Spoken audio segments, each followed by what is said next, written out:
This camera, part of a flying laboratory, is recovered by Clyde Holliday of Johns Hopkins, who prepared it for its trip to the upper stratosphere. Rivaling the fantastic imagination of Jules Verne, the camera brought back a record of a flight into the heavens of a captured German V-2 rocket. At White Sands, New Mexico, the huge missile takes off.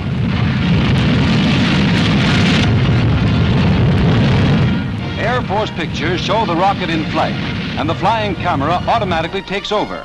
The huge projectile drops the Earth behind at the tremendous speed of 4,000 feet per second.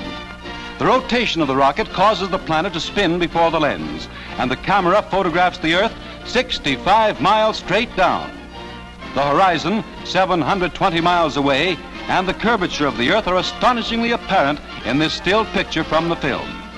An observer in the rocket could have seen San Diego, Salt Lake City, Kansas City, and San Antonio.